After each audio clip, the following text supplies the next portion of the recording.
आज मैं आप लोगों को motion in a straight line में पढ़ाने वाला हूँ। तो motion in a straight line का मतलब क्या है? काइनेमेटिक्स। काइनेमेटिक्स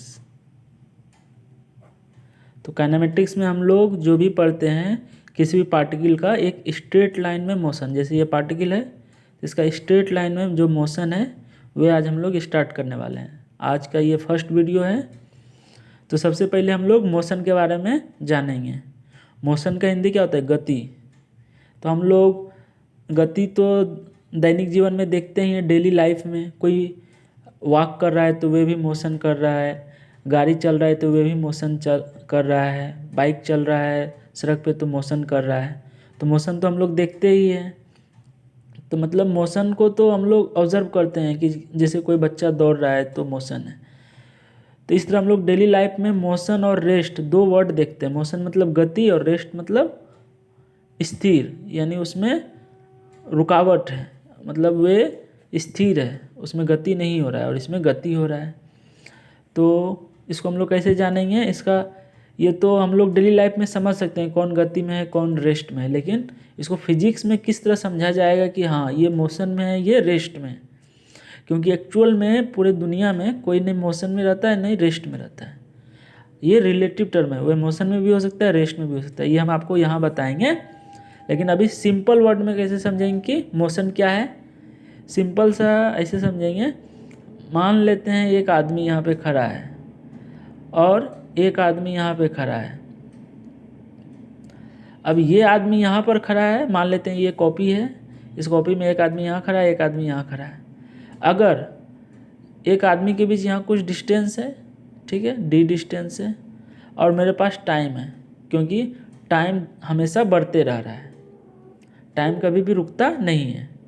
अगर टाइम के साथ ये आदमी मान लेते हैं यहाँ पे बैठा हुआ है, यहाँ पे रुका हुआ है, लेकिन ये आदमी मान लेते हैं आगे बढ़ रहा है, कुछ देर बाद यहाँ पे आ गया चल के।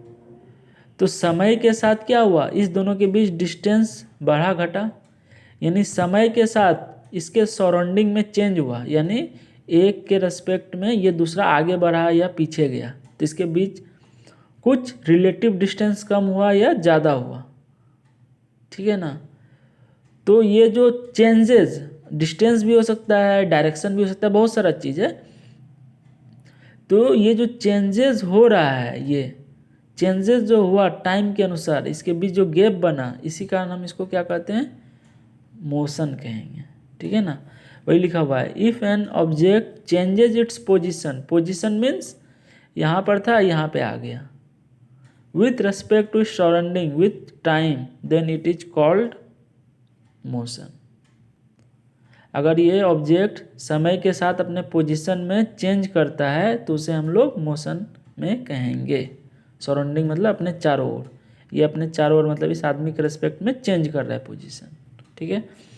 उसी तरह यहाँ लिखा हुआ है, if an object does not change its position with respect to its surrounding. अगर कोई ऑब्जेक्ट है जो चेंज नहीं करता है अपना position with respect to surrounding, यानी सराउंडिंग में मान लेते हैं एक आदमी यहाँ खड़ा है और एक आदमी यहाँ पे खड़ा है, टाइम बीतते जा रहा है लेकिन ये दोनों सेम ही डिस्टेंस पे है, डी डिस्टेंस पे, ठीक है ना। तो इसके कारण हम लोग यहाँ पे बोल सकते हैं कि इसके बीच डिस्टेंस बढ़ नहीं घट रहा है, इसी कारण ये रेस्ट में है, क्योंकि ये दोनों स्थिर है, क्योंकि इसके बीच डिस्टेंस बढ़ घट नहीं रहा है, ठीक है। अब देखिए यहाँ पे सबसे important points, rest and motions are relative states. Relative states का मतलब क्या है? एक्चुअल में अगर ये रेस्ट में भी है इस दोनों के रेस्पेक्ट में तो हम इसको मोशन में भी कह सकते हैं। एक्चुअल में ये मोशन में है ये आदमी तो हम इसको रेस्ट में भी कह सकते हैं। यानी मोशन और रेस्ट ऐसा कुछ होता नहीं है, हम उसे रिलेटिव में मानते हैं। इसी का यहाँ लिखा हुआ है रिलेटिव स्टेट्स, यानी मानने पर डिपेंड करता है कि वह मोशन में है कि रेस्ट में। अब मानेंगे कैसे? उसके लिए एक फ्रेम ऑफ रेफरेंस लेना होगा। जैसे मान लेते हैं कि ये दोनों स्थिर है, लेकिन कहाँ पे स्थिर है? पृथ्वी पे स्थिर है, अर्थ पे ये रेस्ट में है, इसी कारण इसके बीच डिस्टेंस घट नहीं रहा है। लेकिन अर्थ तो रोटेट कर रहा है ना अपने एक्सिस पे, तो यानी ये आदमी अर्थ पे खड़ा है और अर्थ रोटेट कर रहा है, तो आदमी दोनों भी, ये दोनों आदमी भी रोटेट कर रहा होगा ना।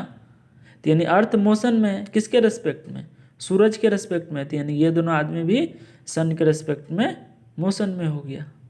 समझ गए कि नहीं समझिए। लेकिन अर्थ यानी पृथ्वी के रेस्पेक्ट में ये दोनों रेस्ट में है। लेकिन जो बाहर में सन है, सन के रेस्पेक्ट में उसको पता चल रहा है पृथ्वी तो चारों बगल गोल गोल घूम रहा है, तो आदमी भी तो गोल गोल घूम रहा है। इसी कारण फ्रेम के रेस्पेक्ट में बात करेंगे तो स्थिर, और सन के रेस्पेक्ट में बात करेंगे तो घूम रहा है। समझ गए ना। अब देखिए, it means an object which is at rest in one frame of reference can be in motion in another frame of reference at the same time. यानी सेम टाइम अगर हम 10 बजे बात कर रहे हैं सुबह का, ये दोनों के बीच स्थिर है तो ये रेस्ट में है। लेकिन वही 10 बजे अगर हम सन के रेस्पेक्ट में बात करें तो ये मोशन में है, क्योंकि टाइम तो हर एक के लिए सेम होता है। जो अर्थ के लिए टाइम है वही सन के लिए भी टाइम है।